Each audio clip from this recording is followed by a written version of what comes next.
pleasure of introducing Dost Ongur.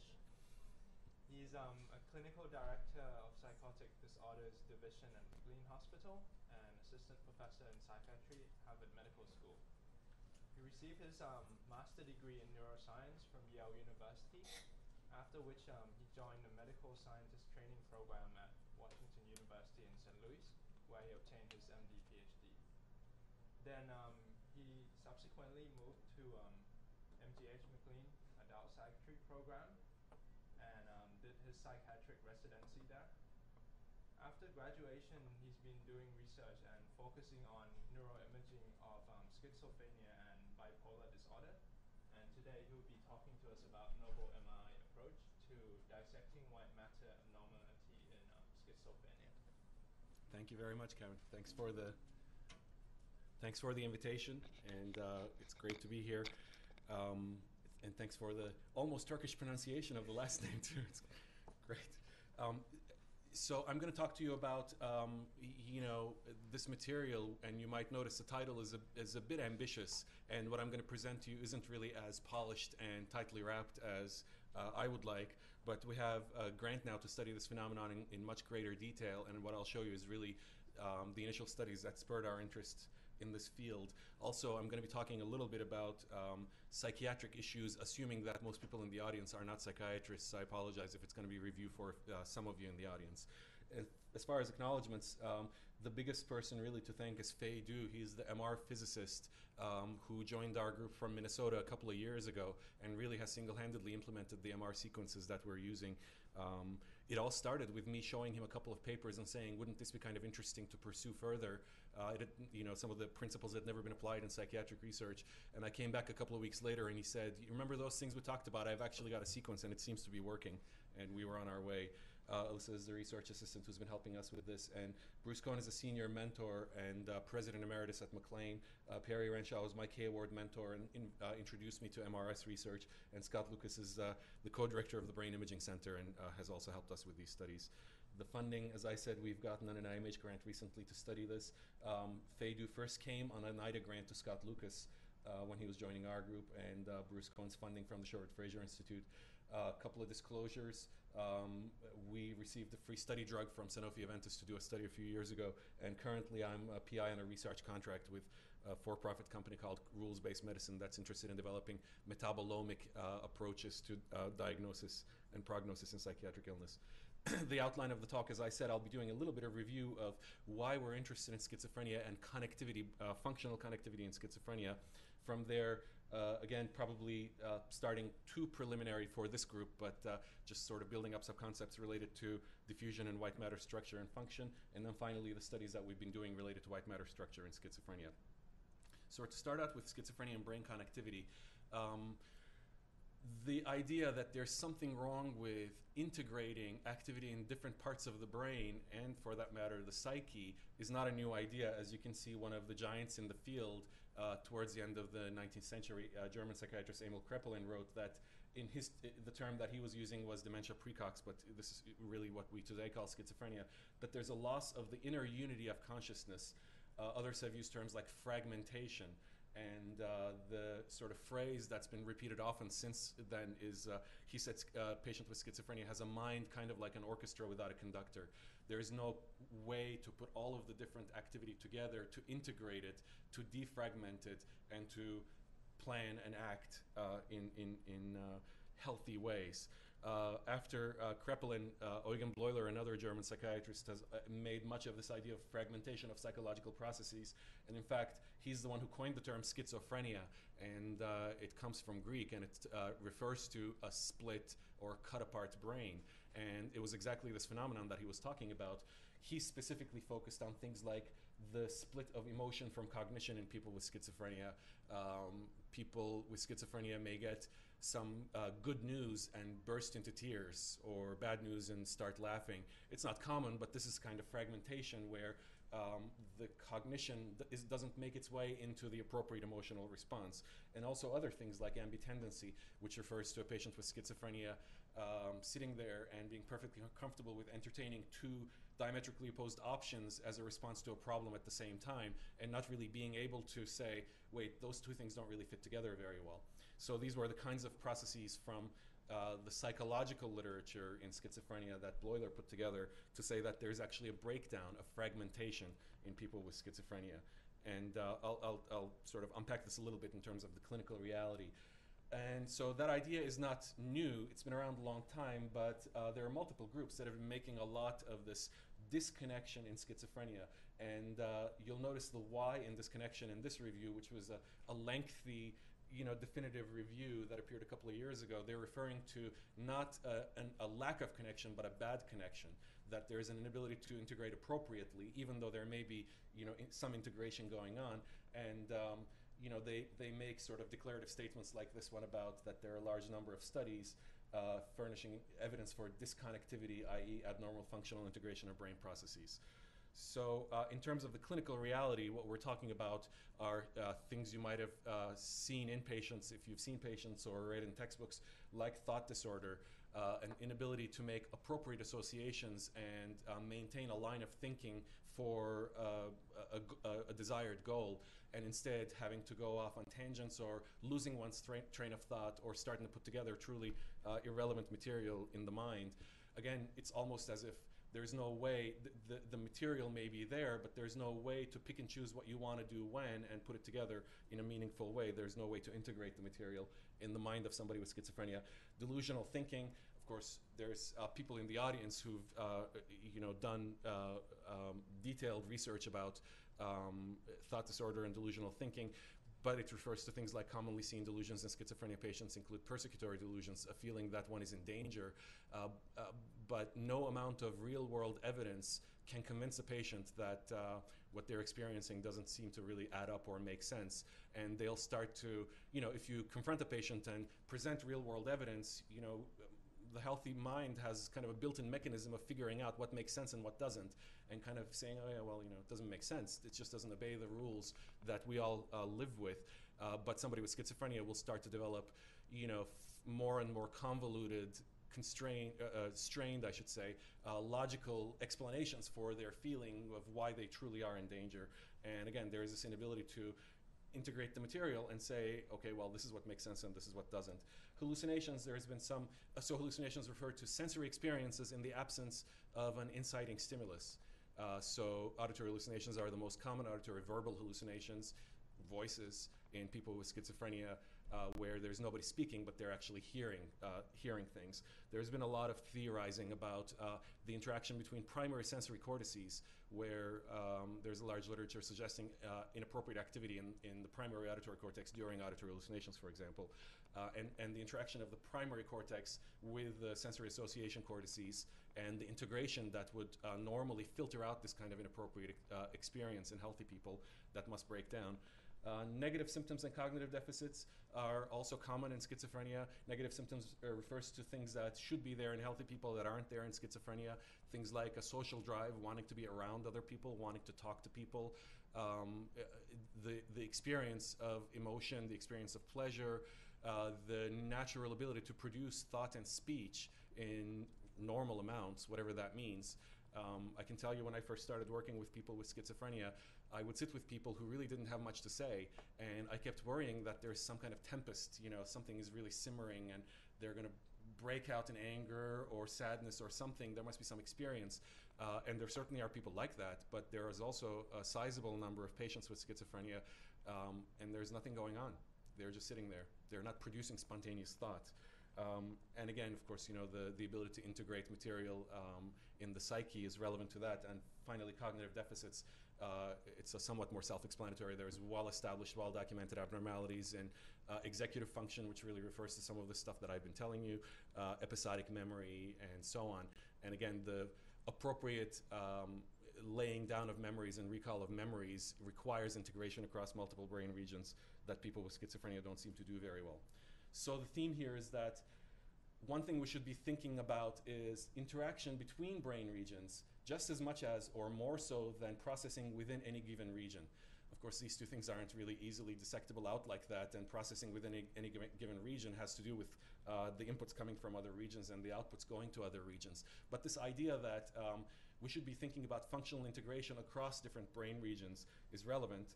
And I don't need to tell you about that with all the recent interest in large-scale neuronal networks. I picked this figure from a paper several years ago now, particularly because it highlights these brain regions, first of all, having a network that are in the yellow, orange, and red, whose activity appear to be functionally integrated across large-scale brain regions, in regions that appear to be really not that closely related to one another, but then also to have that network be inversely correlated in terms of its activity with another brain network, which is the blue and green. So the idea that what happens in one part of the brain really matters for other brain regions, both in terms of bringing it in terms of a positive integration, but also in terms of lateral inhibition or reciprocal inhibition in terms of shutting down other brain activity that might be inappropriate for the task at hand. This is clearly a property of the healthy functioning brain. And again, there's a lot of interest in understanding how this breaks down in schizophrenia as well. So this is kind of a lengthy introduction to the clinical ideas that gets us here. The focus becomes, among other things, on white matter. I haven't shown you anything about the white matter, but obviously the parts of the brain that connect distant brain regions must be involved if there's a breakdown in integration, the way we've been talking about. And there are some recent ideas that suggest that even subtle abnormalities are likely to have non-trivial consequences. Some of you might have seen this review in Nature last year by one of the sort of leading myelin cell biologists, Klaus Armin Nave, who's in Germany.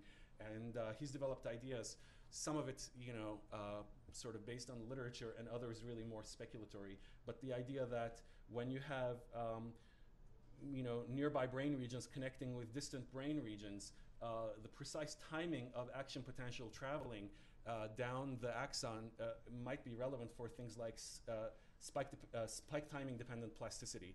So there's, relevant plasticity mechanisms in the brain that really depend on the signals arriving in close coordination with one another. And if you really can't make the signals arrive at the same time the way you intend, you're going to have abnormalities in plasticity, the loss of signal precision, obviously reduced conduction velocity or even conduction blocks, the inability to conduct the action potential because the white matter is sick.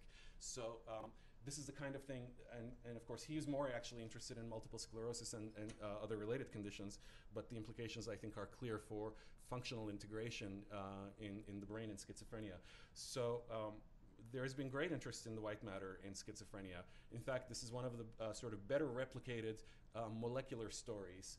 There is a large number of postmortem studies of brains of people with schizophrenia that were studied postmortem, suggesting abnormalities in oligodendrocyte number in the white matter, but also expression of some generic oligodendrocyte markers, and more interestingly, myelin-related genes. I'm just giving you one of the references here, but there's really replicated across multiple brain sets in multiple continents by multiple research groups. Whoever looks at this seems to find this down-regulation of oligodendrocyte activity. Of course, oligodendrocytes are the type of glial cell, the subtype of glial cell that synthesizes myelin and myelinates axons in the white matter.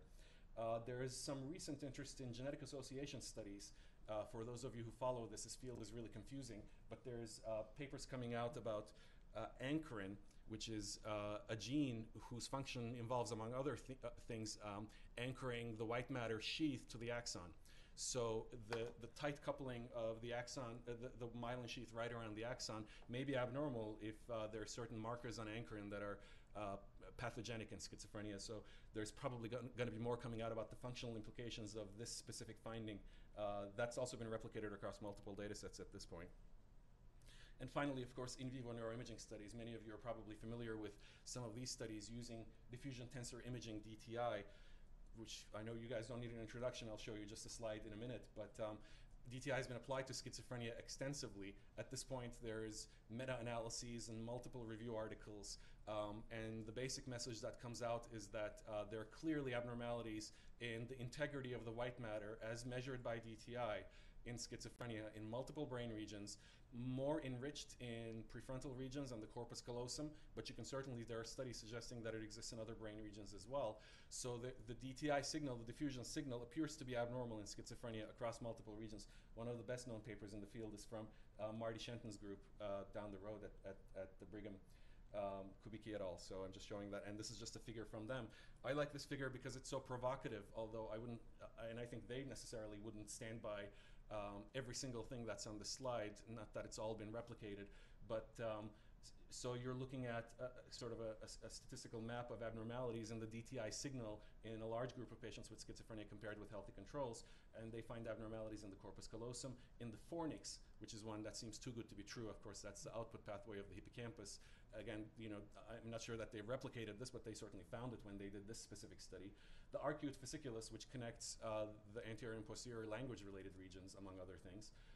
And the uncinate fasciculus, which connects the medial temporal lobe with the prefrontal cortex. So all the right places that you would expect to be abnormal, the forebrain limbic circuitry and the basics of corticocortical connectivity in schizophrenia, there's evidence suggesting that there's abnormalities in the white matter integrity.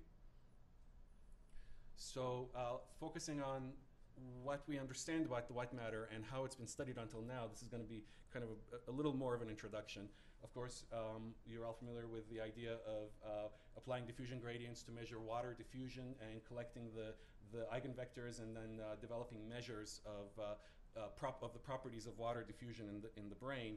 And of course, anisotropy refers to when the principal eigenvector looks significantly different from the others, and more isotropic diffusion is what you find in a jar of fluid, in a sphere, in a phantom, where there is no restrictions on the diffusion of the water molecules. The problem with DTI, as great as it has been for our field, is that it's a non-specific marker. It relies on water diffusion, and of course tissue has many compartments. Some are intracellular in the axons here in this electron micrograph. Some are extracellular, that's highlighted by the red outline here. There are subcompartments like microtubules and organelles. There are mitochondria like in this axon. There's other microtubules and organelles.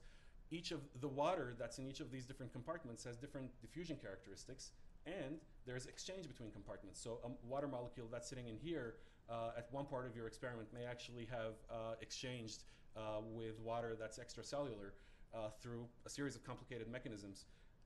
But the basic message is that if you could measure diffusion characteristics of the water here separately from the water out here, that would be a huge advance. And I'm going to return to this theme at the very end. Of course, there's plenty of work going on this, including here.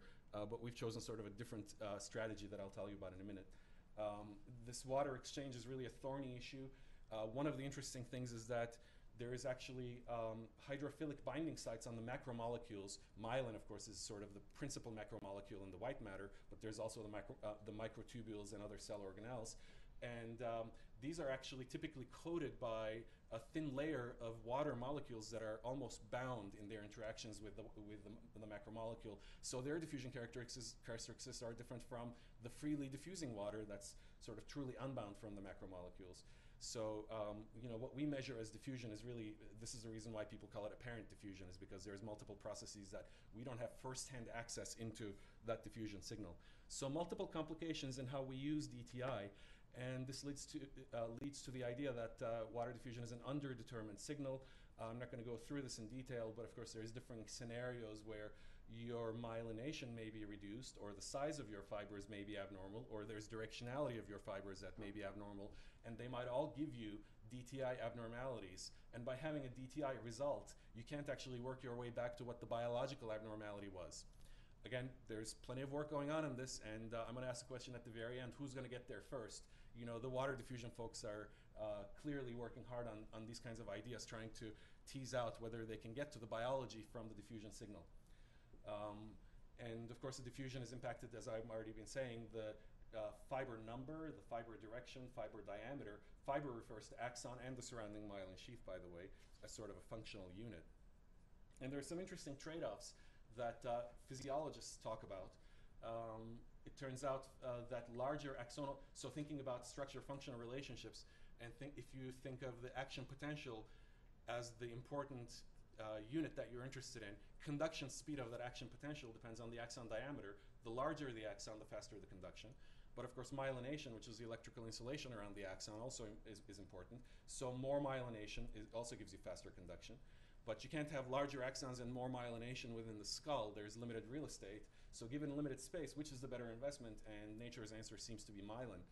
So there's actually, I'll show you in the next slide, kind of a trade-off of the optimal axonal size with the optimal white matter myelin sheath around it in the brain. So this mechanism has sort of played itself out over evolution. But in general, there's also this relationship between the myelin sheath and the axon diameter. Cell biologists tell us that if you damage the myelin sheath, you actually change axonal diameter in a compensatory way so that action potential conduction speed can stay roughly the same. And in the extreme case, those of you who did neuroscience PhDs will remember the giant axon of the squid, which is not myelinated, and that's why it's giant, to conduct action potentials quickly. So if you have no myelin, as you do in crustaceans, then the axons are very large. So this whole idea of the interplay between axonal size and myelin has led to the development of a G ratio, which refers to the the axon diameter divided by the fiber diameter. So the little d over the big D. The G ratio changes throughout the brain depending on where you look in the white matter and even within different parts of the corpus callosum. But roughly, the ratio appears to be about 0.6. That seems to be optimal in the human brain for what we need to do with action potential conduction. There is this rough number of 0.6 as optimal, and as you deviate from this number, the speed of the action potential actually drops off. So there's sort of this local optimum, local maximum. And this is for those of you who are interested in this kind of work. This is a really wonderful review that came out a couple of years ago by Thomas Paus and his colleague. So the question that I've been posing is, what more can we learn from diffusion MRI about white matter integrity? As you've noticed, I've been using that term, white matter integrity, specifically, and it wasn't my idea. The literature uses this term. You can't find a paper that says anything more than that in DTI studies in psychiatric illness, specifically because we don't know what the biology is. So you can't say axonal abnormality, myelin abnormality, and so on. So this term, this generic term has sprung up called white matter integrity. But what more can we learn about it from diffusion MRI? Well, this is how I got interested in this line of work. Most of what I do is actually not in the white matter. It's more in the gray matter, and it involves MRS, magnetic resonance spectroscopy. This is just an example data set from a regular one-dimensional press experiment, point result spectroscopy experiment, which is really kind of the garden variety experiment. When you collect MRS data, even though the word has spectroscopy in it, this isn't radioactive, it's just another way of acquiring MRI data. You get peaks and valleys, much like you do with HPLC, for example, and then you can quantify each one of these peaks corresponds to a metabolite, which has a similar resonance characteristics so that the signal is uniform like that. And then, depending on the size of that peak, you can actually draw some conclusions about the concentration of the chemicals. And this is typical MRS data from a healthy human brain. It's proton MRS, so you can focus the information you're collecting on metabolites that have protons in them. And as it turns out, and you see these peaks and valleys, the biggest one in the human spectrum is NAA, N-acetyl aspartate, which is enriched in neurons. And it's easily quantifiable. Anyone who does MRS research really should be able to quantify NAA. Some other things are more challenging, but if you can't get NAA, you're really not doing spectroscopy. So this is really kind of bread and butter stuff in the literature for 20 years and so on. And we actually got interested in an approach that we're calling, or well, actually, Itamar Ronen, my colleague who used to be at BU and is now in Holland, I believe he coined the term diffusion tensor spectroscopy, where we decided to focus on the diffusion properties of NAA. The nice thing about NAA is that it's exclusively intracellular. Almost exclusively. It's actually, some of it is shuttled extracellular, but immediately cleaved during myelin synthesis. So the acetyl moiety of N-acetyl aspartate actually plays a role in myelin synthesis too. But it's almost exclusively intracellular and almost totally in the cytosol. There's a small amount in mitochondria, but the rest of it is freely diffusing, which really makes it a very nice marker for diffusion studies, in a way similar to water in its properties. It's not trapped in a special compartment. It's not exchanging with the extracellular fluid and so on. The other thing that's nice about diffusion of NAA is that it's unaffected by NAA concentration. If you have twice the concentration or 3 times the concentration of some comparison group, it doesn't matter. The diffusion characteristics are orthogonal to that, and you can still quantify that. And also the T2 relaxation properties of NAA have little to do with the diffusion properties of NAA.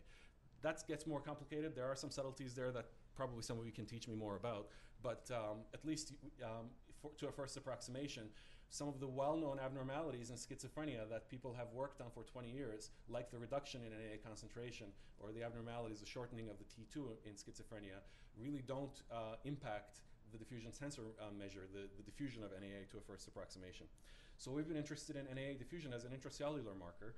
We've also been interested in attempting to, in the same study, get some measure of myelin content in the white matter. And again, there's probably some here who can teach me more about this. There's no real widely accepted method to do this. And there are some methods that are particularly labor-intensive and difficult to implement, like the ultra-short T2 measurements that other groups have implemented that we haven't been able to do. But again, to a first approximation, we're using the magnetization transfer ratio.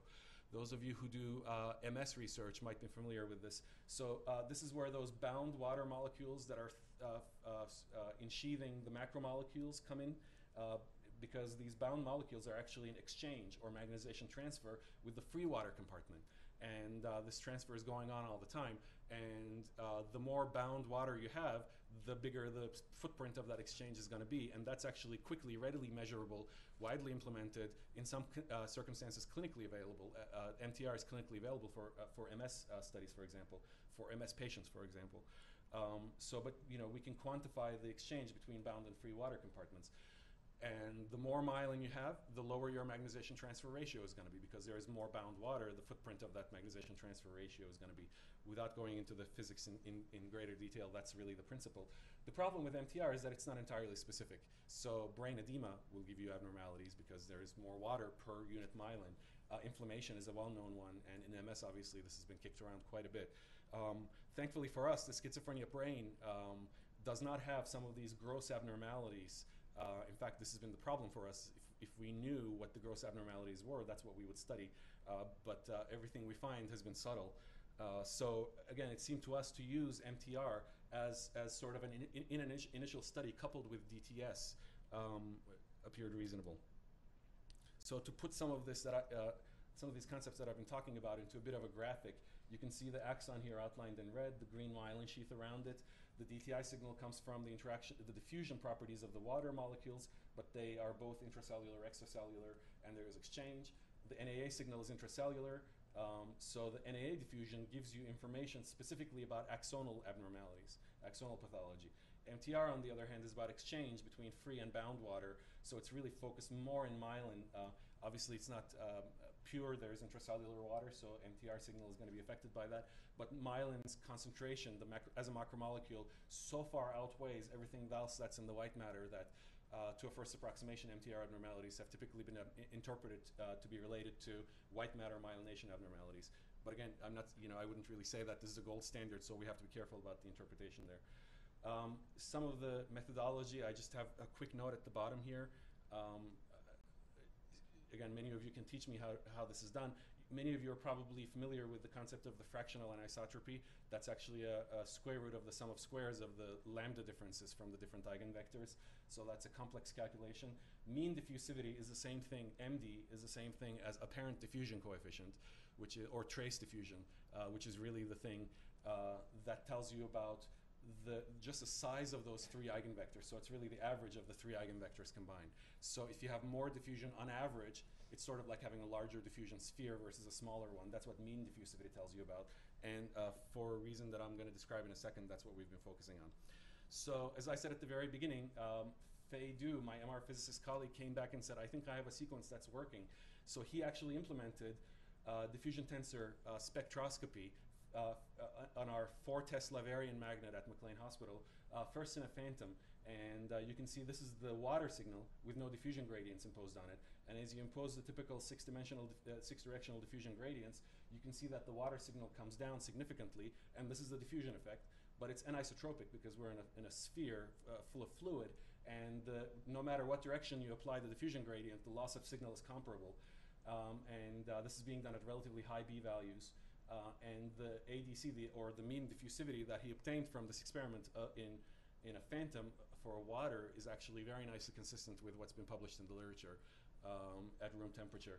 Then he used that same phantom, which actually had some of the main components of the human brain metabolites, to measure NAA diffusion. So the biggest peak that you see here in this proton spectrum, this is one spectrum right here, one experiment. The biggest peak that you see is NAA, and then when you apply diffusion gradients in all the 6 different directions, you see that the NAA signal is decremented. And from here, you can calculate the eigenvectors where there's some subtle differences, but nothing big. and then you're basically calculating the diffusion properties of NAA.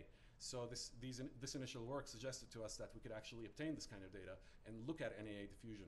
So after significant quality control and development efforts, we decided that our signal quality is... Did you have a phantom when they're, anisotropic? No, we didn't. It's a good question. There isn't really a very easy way to do that except with very thin capillary tubes and so on. We decided to move on to human quickly. Yep, so we don't have phantom anisotropic measures. People have done that kind of work, so that's a good question. When we moved on to the human, we decided that the NAA signal is so much weaker than the water signal, you can't actually collect whole brain data. You can't even collect a single voxel that's small, that's at the same dimensions as water diffusion voxel. So the voxel that we decided was both feasible and gave us quality data is a 9 cc voxel. This is 3 by 3 by 1 centimeters. So those of you who are used to looking at whole brain images of DTI and fMRI studies are going to be scandalized by this, but this is the best we can do with the machine that we have and the quality of the spectra that we have in the human brain.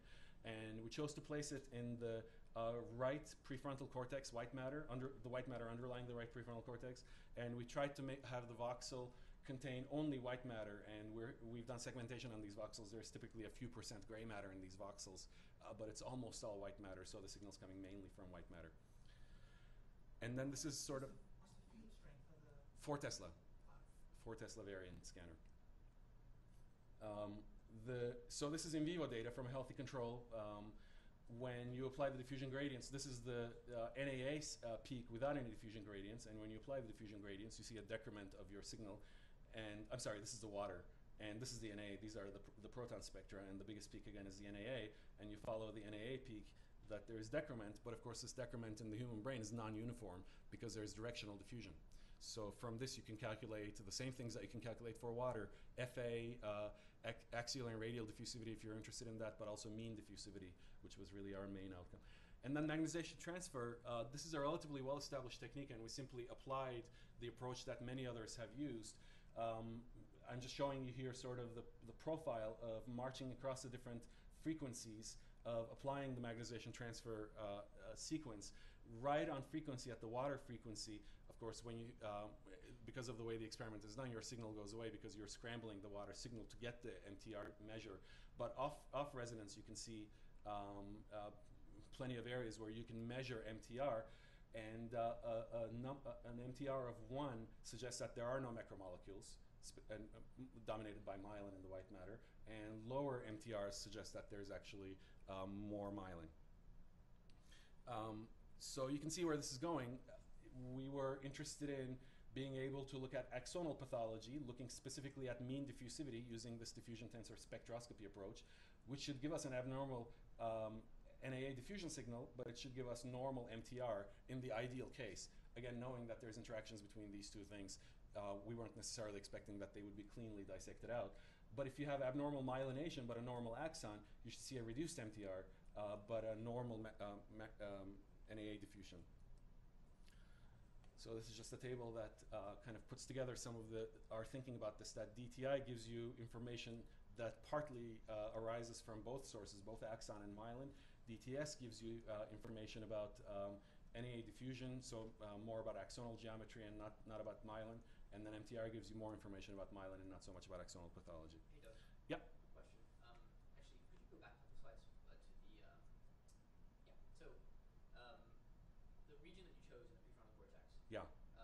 What do we know about the direction of the fibers in that? I mean, if you're looking at the corpus callosum, then you expect them all, or the anterior commerce or whatever, you expect them to all be going in that direction. That's right. Do you have a a priori hypothesis other than it will be different from equal across the 6 directions? Yeah. So yes, and the slide that I was going to actually addresses the issue that's sort of hidden in your question, which is this voxel is large enough that the diffusion probably changes in these axons. So we certainly have a general sense that most axons in this region travel anteroposteriorly, but you might have one brain where, just because of the way the voxel is placed, you might have fibers that kind of look like they're C-shaped, another brain where they look like they're a straight line, another one where they look like it's an S, because the voxel is so large. So normally you want to get to smaller and smaller voxels in diffusion experiments with such a large voxel, that's really the main limitation that we live with. So the basic response to your question is that they travel anteroposteriorly roughly, but it's going to change from person to person. And obviously we anchor it with anatomical landmarks, but there's inter-individual variability as well. With the grant that we recently got, we're actually starting to do additional validation experiments on this. Yep. I have a related question about magnetization transferation. Yeah.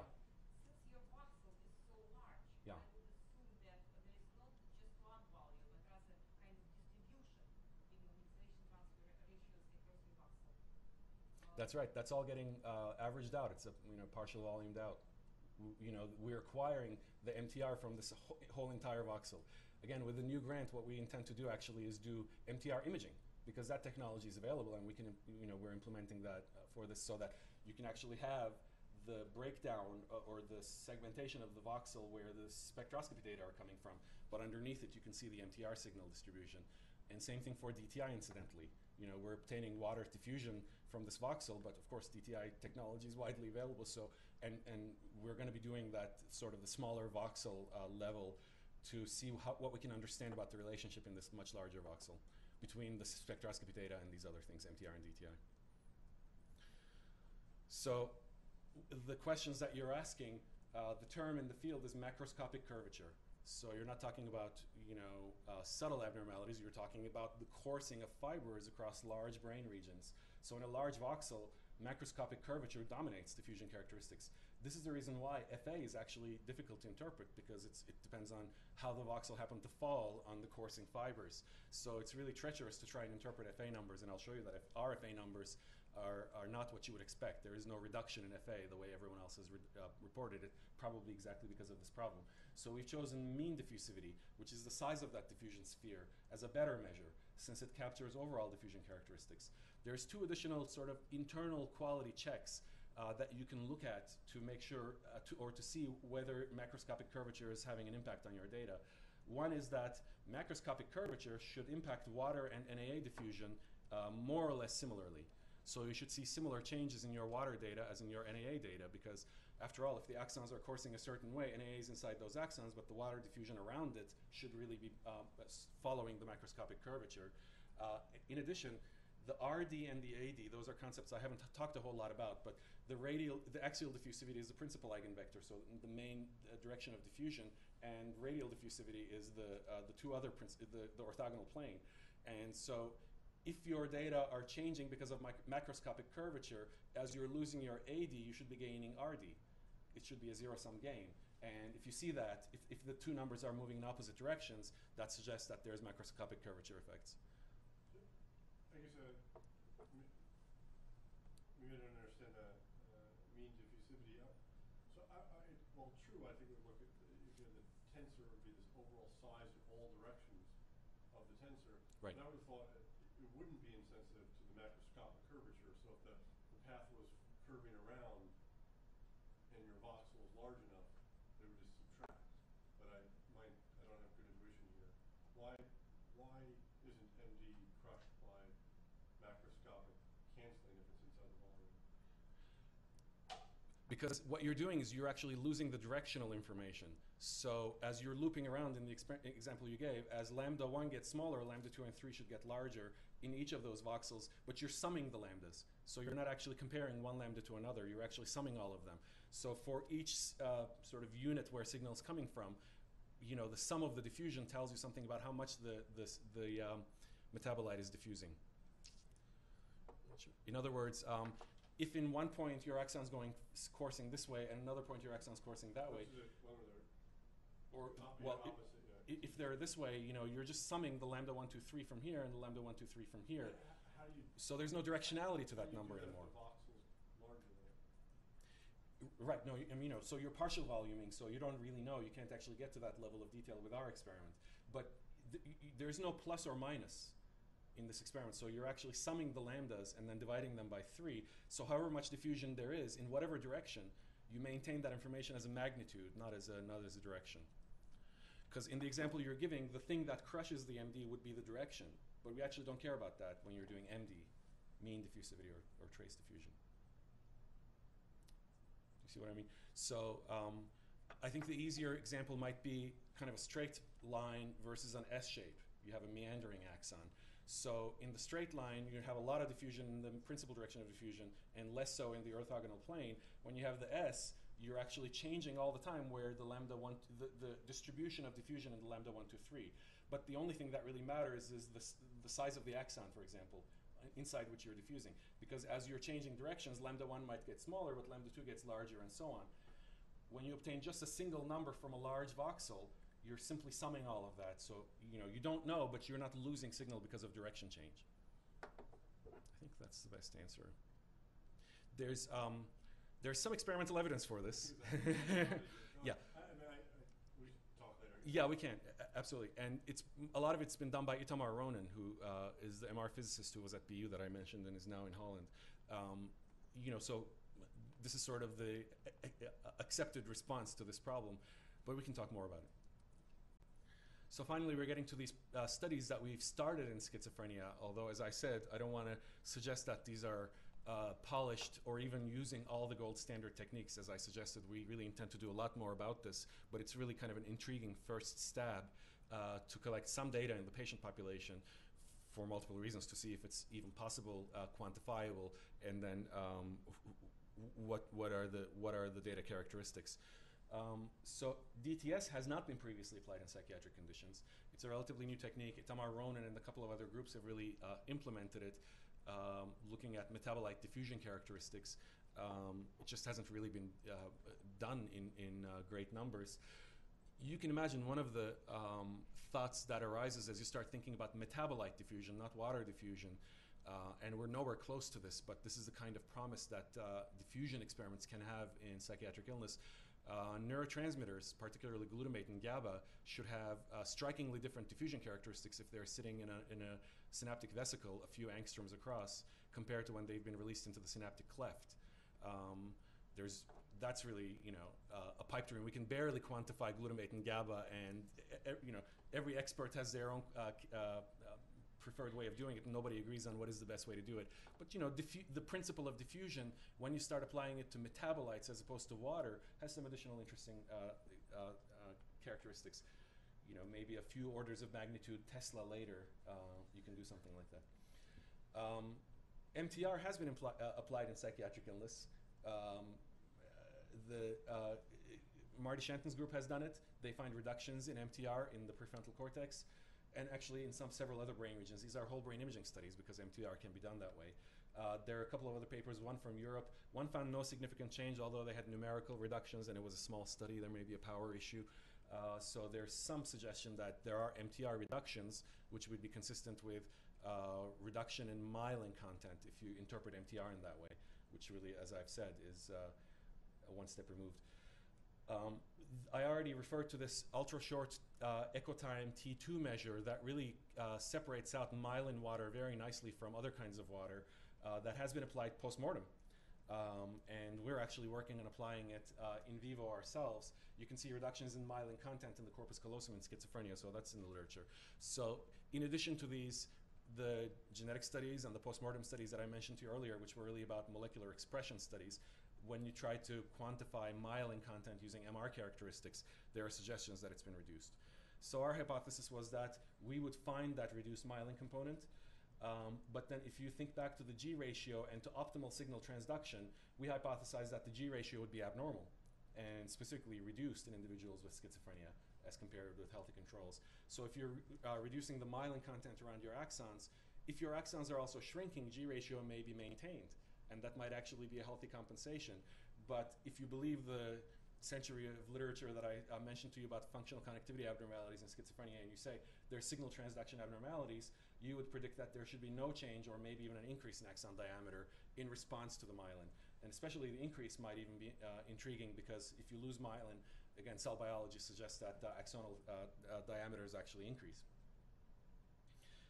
So our approach was to use multimodal MRS-MRI. We obtained MTR data, we obtained DTS data.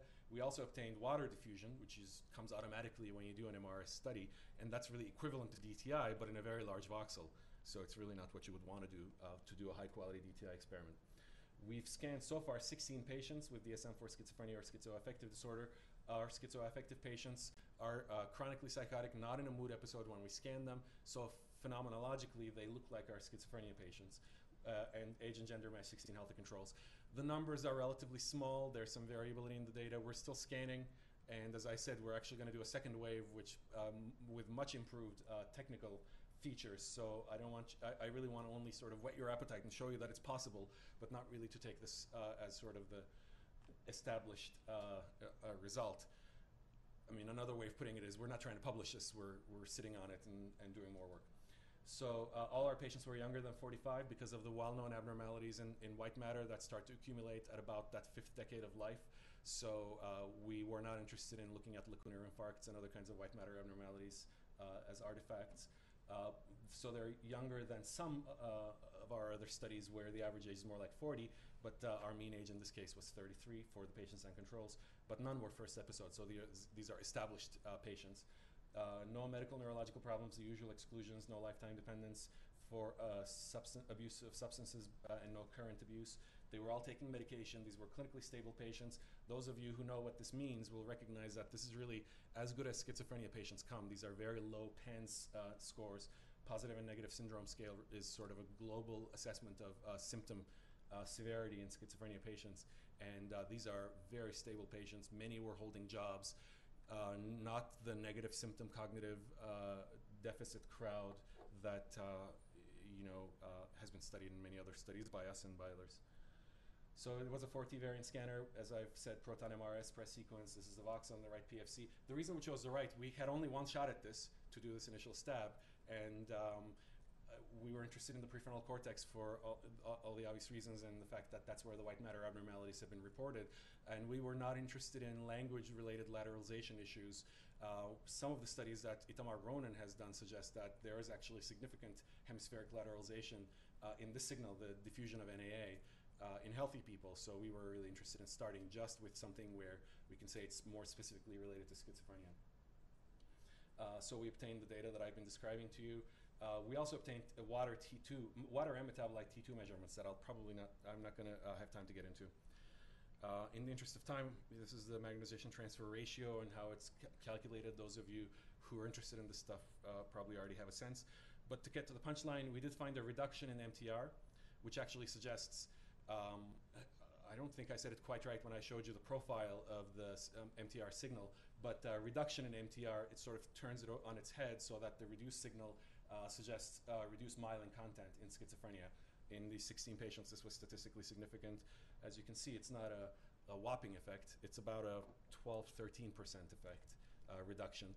The DTS results. So first, I want to start out by showing you some of the internal data quality checks, as I was suggesting earlier. We have water diffusion and NAA diffusion, and you would expect NAA to diffuse much less than water on average because it's a much larger molecule. And one of the main determinants of the diffusion signal is molecular weight. Water diffuses much more, so the mean diffusivity of water is threefold that of NAA. But when you look at FA, NAA's FA is actually higher than that of water because NAA is restricted to the intracellular component. So it makes perfect sense that traveling in axons only would give you a more anisotropic diffusion pattern than the water signal, which is coming both from axons and outside. And you can see the radial and axial diffusivity numbers here as well. So there's some suggestion that these numbers are actually consistent with what you would expect. These are healthy controls that I'm showing. Yep. So even though the mean diffusivity is threefold greater for water, the variation is almost as great Yeah. for, why is that? It's because the signal to noise is lower. You're looking at an SNR of 5 and up, 5 to 30 with NAA, and 5,000-fold that for water. The concentration difference is just so dramatically different that with water it signals pristine, and with NAA, we have some quality control checks that we're still going through with SNR and other things. We don't see significant differences, and the NAA SNR did not correlate with these measures. So it seems that SNR didn't impact the findings, but certainly the variability, the inherent variability is higher because it's a less easily detectable signal. And here's some of the results. The controlled diffusivity of NAA is slightly less than the schizophrenia diffusivity of NAA. This wasn't statistically significant, and again, the schizophrenia number was numerically higher, which is sort of in line with the prediction that I was making for you, that they should be equivalent or perhaps a little elevated for the schizophrenia numbers. So this mean diffusivity number is not statistically significantly abnormal. It suggests that it's more or less in line with the predictions. The FA, I already alluded to this, is actually higher in our hands in this 9 cc voxel. Of course, you would expect FA to be reduced in schizophrenia. That's what the entire world's literature says. But to my mind, this is really just evidence for why you can't interpret the FA numbers. And in case you're wondering, this was an a priori decision to not look at the FA numbers. This is really kind of well established in literature that you should be looking at the diffusivity numbers and not looking at the FA numbers. And finally, putting the water and NAA numbers together, we actually see kind of a similar pattern for the water mean diffusivity as we do for the NAA diffusivity. None of it is significant. There is this interesting increase in the axial diffusivity in schizophrenia. So for both water, but even more pronounced actually for NAA, the principal diffusion of direction of diffusion seems to, the metabolite seems to diffuse more in that principal direction in schizophrenia. One of the reasons why we're not rushing to try and get this published is because I'm really worried about the technical issues and the signal to noise, for example. After all, these numbers, the diffusion numbers, come from how much your signal has decremented. So if your signal goes to 0, it would look like there's a wonderful diffusion effect. But all you've done is you've lost your signal, you haven't detected signal. And that's the kind of thing we're going through the individual data sets. We're going through individual acquisitions in individual data sets, trying to make sure that this isn't really coming out of a data loss, but rather that it's a true feature of the experiment. Do you use the same B-values for Yeah. the water and the NAA? Yes, around 1500. Why would you do that given the large differences in the Yeah, that's another good question. It has come up. It's a little beyond my knowledge. Bottom line is we were really trying to design an experiment where we can collect data to show that it's doable and to see what's happening. People have asked about the B-values. One thing we also intend to do is actually obtain data at multiple B-values, starting from low to high. Because my understanding, also pedestrian understanding, is that the strength of the B-value biases you against physical hindrance versus true diffusion. And so you can actually design your diffusion experiment trying to look for cytosolic diffusion versus actually bumping up against the cell membranes. That was sort of my understanding of why high B-values were desirable in this experiment, but we're thinking of marching through the B-values as well. So conclusions in the last couple of minutes. Magnetization transfer ratio is reduced in schizophrenia PFC white matter, consistent with reduced myelin content. The NAA, I'm sorry, let's just say MD, is normal statistically speaking. There is no significant difference in schizophrenia PFC white matter. That's consistent with no significant axon diameter abnormality. A couple of things I haven't said: no correlation in our data set between the myelin numbers. Sorry, I must have been, those are typos, that should say MD. No correlation between MTR and the mean diffusivity of NAA. Also, by the way, no correlation between AD and RD, the way I was telling you about earlier. This suggests that there could be a reduced G ratio, slower conduction speed. Again, this is clearly a suggestion. This is why we did this experiment, but we're sort of fleshing this out in much greater detail in the next wave of studies that we're doing. So the thing that's really kind of inherently attractive to me about NAA diffusion is that it gives us additional information about the biology in a way that DTI hasn't done until now. It gives us at least an index on the relative effect of myelination and axonal pathology, so that you can get a sense of axonal conduction speed. You can't calculate axonal conduction speed. You can't even come up with an indirect measure of it, but it gives you an index of the abnormality if one exists. We're also contemplating things like correlating these measures with performance in PFC-dependent cognitive tasks to look for additional validation in healthy people, to look for additional validation of this. Test-retest studies are underway, as I said, in healthy people only.